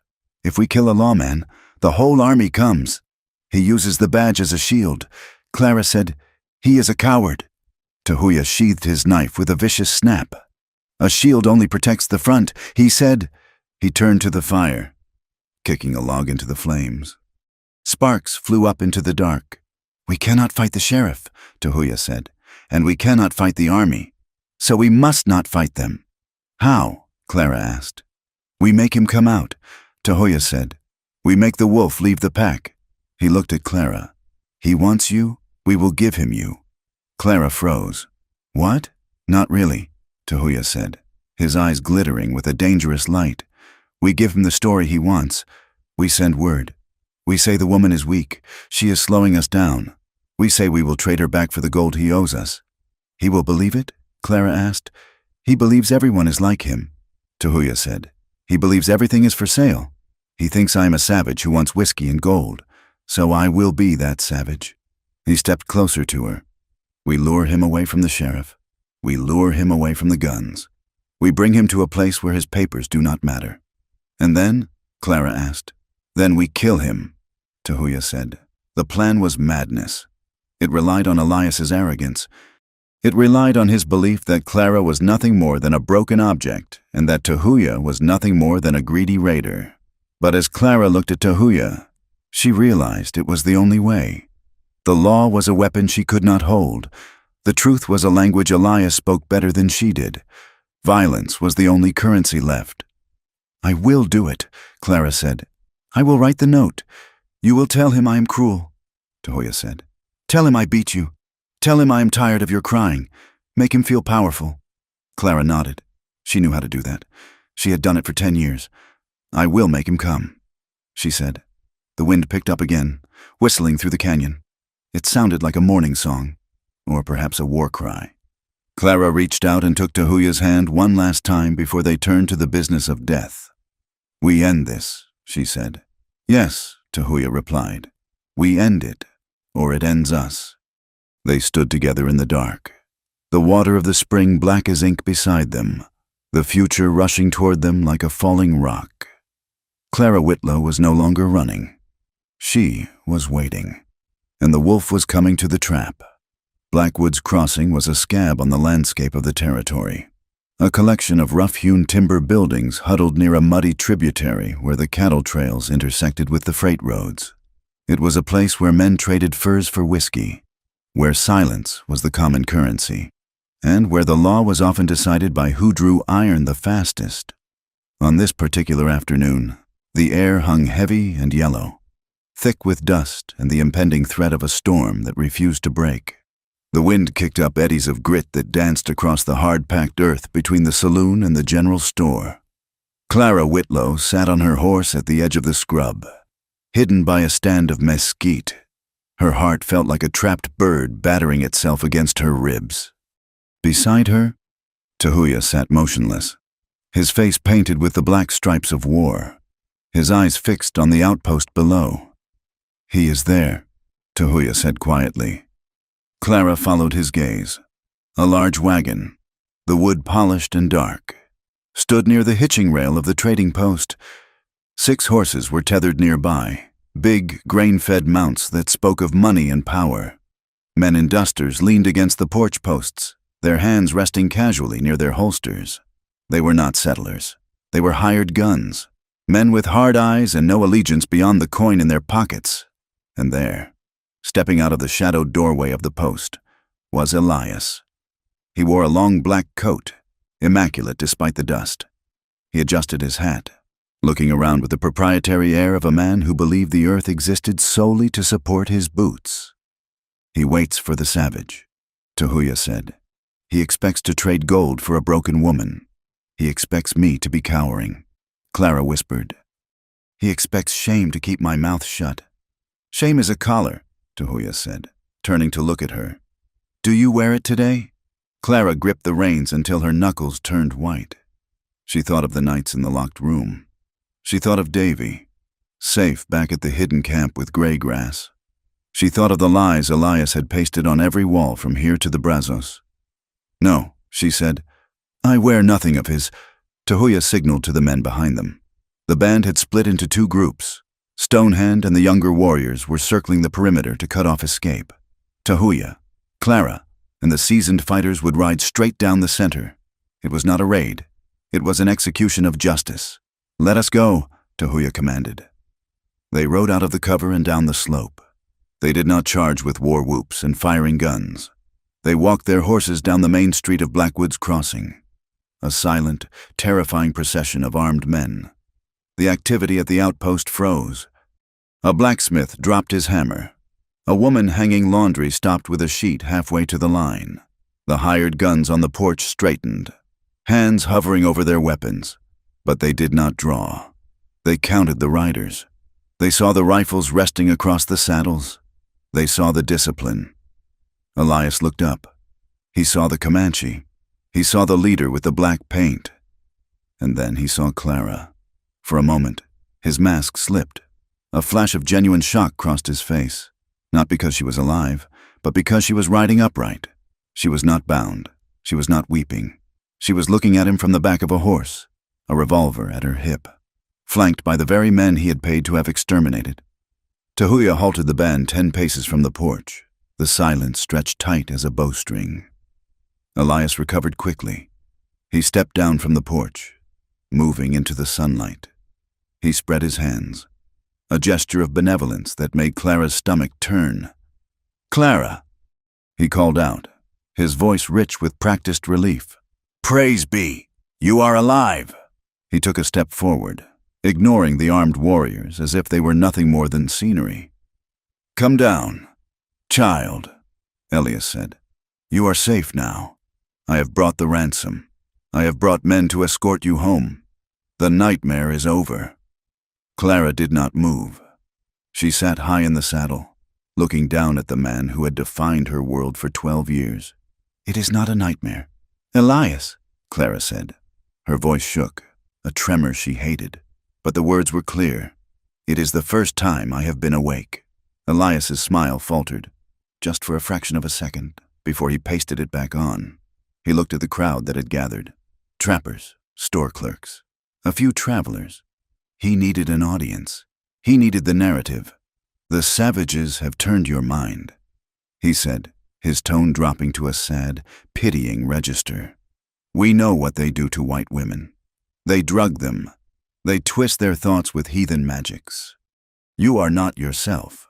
Clara, you are sick. I am not sick, Clara said. You are confused, Elias shouted, his voice rising to reach the onlookers. Look at you, dressed in rags, riding with murderers. Come down. Clara, think of the boy. Think of your little cousin. Where is he? Have they sold him? Have they killed him? He is safe, Clara said. He is where you cannot touch him. Elias's eyes narrowed. The mention of the boy sharpened his focus. He needed the child. The child was the proof. The child was the loose end. Gentlemen, Elias said, turning to the crowd and his hired guns. You see what we deal with. A woman driven mad by captivity. She does not know her own father. He is not my father, Clara screamed. The sheer volume of it cracked the air. The crowd murmured. A woman standing near the water trough put a hand to her mouth. Elias sighed, shaking his head. See? Unstable. A tragedy.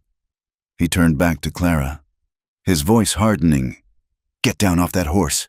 Clara, now! Before these men have to use force to rescue you. Clara looked at Tahuya. He gave a barely perceptible nod. She swung her leg over the saddle and dropped to the ground. Her boots hit the dust with a thud. Her knees felt like water, but she locked them. She walked forward until she was 5 paces from Elias. She could smell him now. The bay rum, the sweat, the stale tobacco. It was the scent of her fear, but she was not in the house. She was in the street, under the open sky. I am not coming with you. Elias, she said. Elias laughed. A harsh, barking sound. Don't be foolish. The sheriff has a warrant. You are a runaway. You stole my property. You stole my gold. I took what was mine, Clara said. And I took the child to save him from you, from me. Elias looked around the crowd, playing to the gallery. I have clothed you. I have fed you. I have raised you since your mother passed. And this is my reward? Slander from a girl who's been sleeping in a teepee. He took a step closer, lowering his voice so only she could hear, Shut your mouth, girl. Get in the wagon, or I will have these men kill every savage here. And I will take the boy, and I will make you watch what happens to him. The threat was the catalyst. It was the same threat he had used for years. Do what I say, or I will hurt something you love. But Clara had nothing left to lose but the truth. She stepped back, raising her voice so it carried to the back of the crowd. He threatens me, she shouted, just as he threatened me in the kitchen, just as he threatened me when he locked me in the cellar. She turned to the crowd. She saw the faces, skeptical men, frightened women. She had to make them see. He says I stole the child. Clara cried out. He says Davy is my relation, my cousin. She took a breath that felt like inhaling fire. Davy is not my cousin. The crowd went still. Even the wind seemed to hold its breath. Davy is my son, Clara declared. Elias's face went purple. She lies. The heathens have shamed her and she tries to cover it. He is my son, Clara shouted over him. And this man who calls himself a preacher, this man who stands in the church and reads the Psalms. She pointed a shaking finger at Elias. He is the father. The accusation landed like a physical blow. The silence that followed was absolute. It was a silence born of a taboo so deep, so reviled, that the mind recoiled from it. Elias stood frozen. His mouth opened, but no sound came out. He used me for offspring, Clara screamed, the tears finally spilling over. Hot and angry. Since I was 15, he used me. And when the baby came, he hid us. He threatened to kill us if I spoke. He called it God's will. She turned to the women in the crowd. She looked at the woman by the trough, at the washerwoman, at the trader's wife on the porch. Look at him, Clara pleaded. You know what happens in the dark houses? You know the look of a man who eats his own? The washerwoman slowly lowered her basket. She looked at Elias. She looked at Clara, and then she took a step forward. She did not speak, but she nodded. It was a tiny movement, but it was an earthquake. Another woman, a bonneted settler's wife, crossed her arms and stared at Elias with cold, hard eyes. The men were shifting uncomfortably. They wanted to dismiss it. They wanted to believe the respected trader, but the raw, jagged edges of Clara's voice were too real. The hysteria Elias claimed wasn't madness. It was trauma. Elias saw the turn. He saw the doubt in the eyes of the blacksmith. He saw the disgust in the faces of the women. He lost his temper. The mask disintegrated completely. "You slut!" Elias roared. "You ungrateful, lying whore! You lay with these savages and now you try to pin your sin on me?" He lunged for her. Tahuya moved. He urged his horse forward, placing the animal between Clara and Elias. He looked down at the trader, his face a mask of stone. "Stand back, wolf," Tahuya said. Elias stumbled back, his hand going to his coat. "This is white man's business," Elias snarled. "It is the business of men," Tahuya said. "And you are not a man." Tahuya looked at the hired guns on the porch. "This man pays you with gold he got from selling rifles to the Apache," Tahuya announced. "He sells the guns that kill your families. He sells the schedules of the army patrols. He is a traitor to his own flag." The hired guns glanced at each other. They were mercenaries, but they were Texans. Selling guns to the tribes was a hanging offense. "That's a lie," Elias screamed. "Check the wagon," Clara shouted. "Under the seat, the strong box. It is full of Mexican gold." The leader of the hired guns, a man with a scar on his cheek, looked at Elias. He looked at the wagon. "Step away from the wagon, Mr. Whitlow," the gunman said. "Let's have a look." "No!" Elias panicked. "You work for me. Kill them. Kill the savages." He drew his revolver. It was a foolish, desperate motion. He was surrounded by men who lived by the gun. But his rage, his need to silence the truth, blinded him. He raised the pistol, aiming not at Tahuya, but at Clara. He would rather kill her than let her speak. "Drop it," Tahuya shouted. Elias cocked the hammer. The sound of the shot was deafening. It did not come from Elias. Tahuya had drawn his Colt with a speed that blurred the eye. He fired once. The bullet struck Elias in the center of the chest. The impact lifted him off his feet. He slammed into the dust, his own gun discharging harmlessly into the sky. He lay there, gasping, his hands clutching at his blood-soaked shirt. The black coat turned slick and shiny. The hired guns had drawn their weapons, but they did not fire. They saw Tahuya hold his fire after the single shot. They saw the Comanche warriors watching them, arrows nocked but not loose. It was a standoff. He drew first. The gunman with the scar said quietly, "I saw it." Tahuya kept his gun trained on the body, but he did not shoot again. He looked at the gunman. "We want only the wolf," Tahuya said. "The rest of you can live." The gunman looked at Elias, who was twitching in the dirt, the life rattling out of him. He looked at the gold in the wagon. He looked at Clara, who was standing over her stepfather, trembling violently. "We're done here," the gunman said. He holstered his pistol. Elias Whitlow looked up. His eyes found Clara. There was no repentance in them, only a hateful, confused glare. He tried to speak, perhaps to curse her one last time, but his mouth filled with blood. He shuddered once, and then he was still. The silence returned, but it was different now. It was the silence of a storm that had passed, leaving wreckage in its wake. Clara stared at the body. She waited for the grief. She waited for the relief. But there was only a vast, hollow numbness. He was dead. The monster was just meat. She looked at Tahuya. He was holstering his gun, his face gray beneath the war paint. He did not look triumphant. He looked sick. Clara walked over to him. She reached up and touched his boot. "It is done," she whispered. Tahuya looked down at her. "Is it?" The fallout began immediately. The store owner came out, a shotgun in the crook of his arm. "You best ride," he said, his voice shaky. "The sheriff in Tascosa will hear the shots. He won't care who drew first. He'll only see a white man dead by an Indian bullet." He looked at Clara. "And you, miss, you best go with them. There's no place for you here, not after what you said. Folk don't like hearing the devil lives next door. It was a bitter truth. Clara had exposed the rot, but society preferred the painted surface. She was a pariah now. The woman who slept with Comanche. The daughter who killed her father. "We ride," Tahuya commanded. He reached down and pulled Clara up behind him. She did not look back at the body of Elias Whitlow. She buried her face in Tahuya's back, smelling the sweat and the leather, and closed her eyes against the glare of the sun. They rode hard for the canyon, putting miles between themselves and the law. They did not stop until they reached the high ground, where the air was thin and cold. That night, the camp was quiet. There was no celebration. The death of Elias hung over them like a shroud. Clara sat by the fire, watching the flames. She felt scraped hollow. She had thought his death would fix her. She had thought it would return the years he had stolen, but the years were gone. The innocence was gone.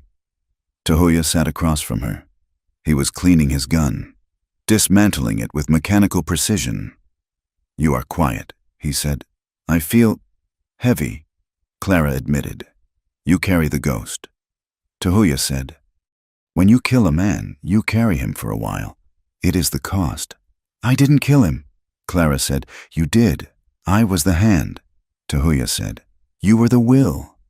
He reassembled the cylinder, the metal clicking softly. "I feared this," Tahuya said, looking at his hands. "I feared I would become a killer of men who cannot fight back." "He could fight," Clara said fiercely. "He had a gun. He had 12 men. He had the law. He was not helpless. Tahuya, he was a predator. But I killed him in anger."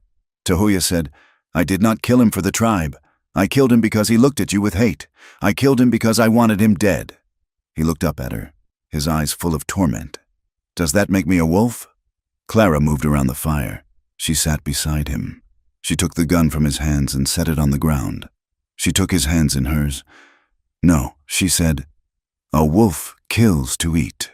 A wolf kills because it is his nature. You killed to save." She pressed his hands against her cheek. "You saved me, Tahuya." "You saved Davy. You saved the women he would have hurt next. Protecting life sometimes requires ending a predator's power. That is not sin. That is duty." Tahuya leaned into her touch. He closed his eyes. "I am tired of death." "Clara," he whispered. "Then let us choose life," she said. She pulled him closer, wrapping her arms around his shoulders. They sat together in the darkness, two outcasts under a vast, indifferent sky. The sheriff would come. The soldiers would come. The rumors would spread. But Elias was dead, and for the first time in her life. Clara Whitlow held the future in her own hands. It was a terrifying, fragile thing, but it was hers. The death of Elias Whitlow did not bring silence. It brought a storm. The gunshot that ended his life in the dust of Blackwood's Crossing echoed across the territory, transforming instantly from a moment of justice into a cry for war. To the settlers, the story was simple and terrifying. A respected trader and man of God had been gunned down by savages who had corrupted his daughter. The truth, that he was a predator who had fed on his own blood, was too dark, too complicated, and too ugly to be believed by a world that needed clear lines between civilization and the wild. The band rode north, pushing the horses to the brink of collapse. They knew what was coming. The sheriff in Tascosa would not ride alone. He would wire the fort. The cavalry would saddle their big grain-fed bays. The patrols would double. Clara rode with her head down, the wind whipping her hair across her face. She felt a strange, hollow vertigo. For 12 years, her life had been defined by the presence of Elias. He was the wall she hit, the ceiling that pressed down on her, the floor that shifted under her feet. Now, he was gone. The cage door was open. But freedom, she discovered, was not a sudden burst of light. It was a terrifying vastness. She felt exposed, without the constant anticipation of pain. Her nerves jangled, looking for a threat that was no longer there. She woke in the saddle with a start, her heart hammering, expecting his heavy hand on her shoulder. only to find the empty horizon and the steady back of Tahuya riding ahead of her. They reached the high country as the first snow began to fall. It was early, a bitter promise of a hard winter. The world turned gray and white, the sky pressing down low and leaden. "We cannot go to the main camp," Tahuya told the council one evening, their breath pluming in the freezing air. "The soldiers will look for big fires. They will look for the summer gathering places. We must disappear." So they went into the ghost lands, the broken canyons and badlands where the wind howled through rock chimneys and the water froze in the skins. The winter was a hammer that struck them again and again. Game was scarce. The buffalo had moved south, and the deer were skittish ghosts in the timber. Hunger became a constant companion, a dull ache in the belly that never fully went away. Clara learned what it meant to endure. In the settlement, endurance had been passive, taking the blow, holding the tongue. Here, endurance was active. It was scraping the last bits of flesh from a frozen hide with numb fingers. It was gathering wood in a blizzard. It was chewing on boiled leather to trick the stomach. And yet, in this crucible of cold, something miraculous happened. Davy thrived. The boy, who had been a shadow in Elias's house, a secret kept in the dark, blossomed in the harsh light of the camp. He was no longer the shameful evidence of a crime. He was a child of the band. Clara watched from the entrance of the lodge as gray grass taught Davy how to make a snare from sinew. She saw Stonehand, the warrior who had once wanted to leave them behind, lift Davy onto his shoulders to reach a high branch. "He has the eyes of a hawk," Stonehand said, catching Clara watching. "He sees the rabbit before it moves." "He is small," Clara said, the old apology rising to her lips. "The pine nut is small." Stonehand grunted, "But it holds the tree inside." This acceptance was not universal, however. The pressure of the pursuit and the gnawing hunger brought old cracks to the surface. One night, as the wind screamed outside, a younger warrior named Broken Tree spoke up near the fire. He was gaunt, his face sharp with famine. "We starve because we carry bad luck," Broken Tree said, casting a dark look at Clara.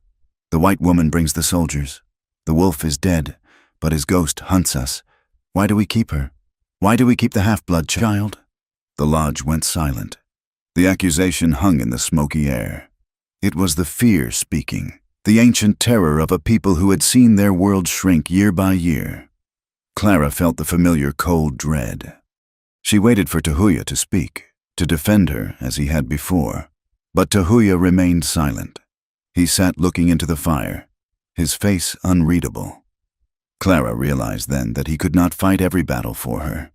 If she was to belong here, she had to claim her place. She could not be a pet or a charity case.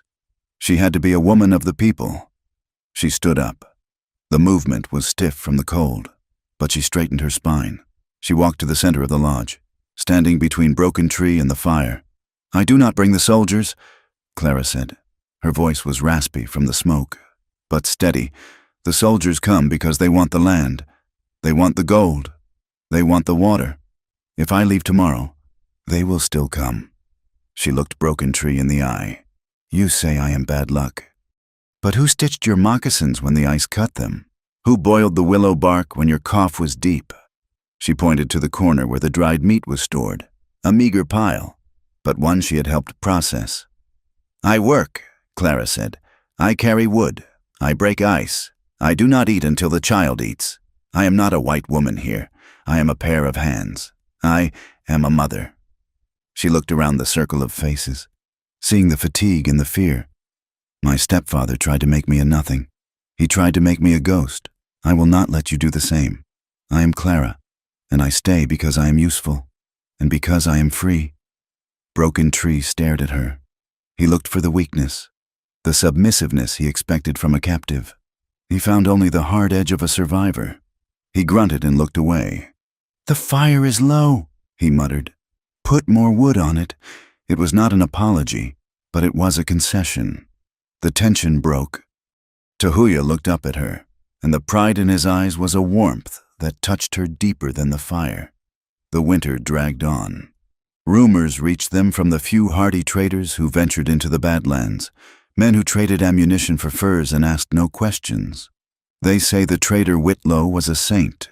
A trader named Frenchy told them, warming his hands over their fire. The papers in Denver say he was martyred trying to save his daughter from a war chief. They call it the Whitlow Massacre. The lie was spreading. It was becoming history. Elias was the hero, and Clara was the tragic victim, or worse, the corrupted woman who had turned on her own kind. "Let them talk," Tahuya said, throwing a stick into the flames. "The paper burns. The ink fades. The truth is what we live." But Clara saw the toll it took on him. Tahuya was a leader who carried the weight of every soul in the band. He spent his days patrolling the perimeter, watching the horizon for the dark line of cavalry. He grew thin, his cheekbones sharp as blades. He slept with his knife in his hand. He feared that by keeping her, he was dooming them all.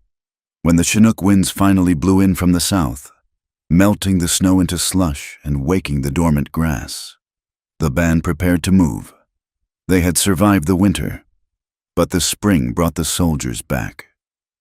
Clara found Tahuya by the horses one morning. The sun was pale and watery, hinting at a warmth to come. "We cannot stay with the band," Clara said. Tahuya did not stop brushing the roan mare. "I know. If we stay, the soldiers will find the band," Clara continued. "They follow the legend of the Whitlow Massacre. They follow me." "And if you go?" Tahuya asked. "If I go, the band can slip away. They can join the Quahati on the staked plains. They can disappear." "And where will you go?" he asked. "Back to the settlements? To the rope?" "No," Clara said. "I go to the edge." She stepped closer to him. "There is a place Silas told me about. A valley in the canyon lands, where the red rock is steep and the water is hidden. It is too small for a tribe, too wild for a settler." Tahuya stopped brushing. He looked at the horizon. "It is a lonely life," he said. "No council fires, no dances, just the wind and the work." Clara took the brush from his hand. She laid her palm against the horse's warm flank. "I have been lonely in a house full of people," she said. "I have been lonely in a town. I would rather be lonely with you in the wild than crowded in a cage without you." Tahuya turned to her. He took her face in his hands. His thumbs traced the line of her jaw, the skin roughened by the winter wind. "I am a war chief," he said softly. "I do not know how to be a husband. I do not know how to build a peace. Then we learn." Clara said, "We learn together." They left 3 days later. The parting was not sad, it was necessary. Gray Grass wept openly, hugging Davy and tucking a medicine bag into his shirt. Stonehand gave Tahuya a new rifle, a repeater taken from a supply train. "Ride far, brother," Stonehand said, "and watch the sky." Clara and Tahuya, with Davy riding between them on a pony, turned west. They rode away from the band, away from the only safety Clara had known since her escape, and into the vast indifference of the frontier. They found the canyon Silas had described. It was a gash in the earth, hidden by twisting labyrinths of stone. There was a spring, sweet and cold, and a grove of cottonwoods that offered shade. They built a life. It was not the romance of the storybooks. It was hard, grinding labor. They built a shelter of stone and timber. They hunted for every meal. They fought the coyotes for their small flock of goats. They watched the sky for dust. But in the evenings, when the work was done and the fire was lit, there was a peace that Clara had never imagined existed. The turning point, the moment Clara finally put the ghost of Elias in the ground for good, came on a warm night in early summer. The air was thick with the scent of blooming sage. Davy was asleep in the shelter, his breathing a soft rhythm in the quiet. Clara sat by the fire, braiding her hair. Tahuya sat opposite her, mending a bridle. He watched her. The firelight played across her skin, softening the hard angles the winter had carved. Clara looked up and met his gaze. For months, their intimacy had been a quiet thing, a touch on the arm, a shared warmth under the buffalo robe. Tahuya had never pushed. He had never demanded. He treated her body as a sovereign territory that only she could open. Tonight, the look in his eyes was different. It was open. It was hungry. But it was the hunger of a man who asks. not a man who takes. Clara stopped braiding. She let her hair fall loose around her shoulders. She thought of the bedroom in Cinder Ridge, the lock turning, the heavy footsteps, the crushing weight of a man who used her to prove his own power. She looked at Tahuya. He was waiting. Clara stood up. She walked around the fire. She stood before him. She reached out and took the bridle from his hands. Setting it aside, Tahuya looked up at her. "Clara, I am not afraid," she said. It was the truth. The fear was gone. In its place was a fierce, bright desire to be known, to be touched not as a victim, not as a vessel, but as a woman who chose her own joy. She took his hand and placed it on her waist. "Touch me," she whispered. Tahuya stood slowly. He towered over her, but he made himself small in his touch. He ran his hands down her arms, learning the shape of her. He kissed her, and it was not the kiss of a conqueror. It was the kiss of a pilgrim reaching a holy place. They moved to the buffalo robe spread beneath the cottonwoods.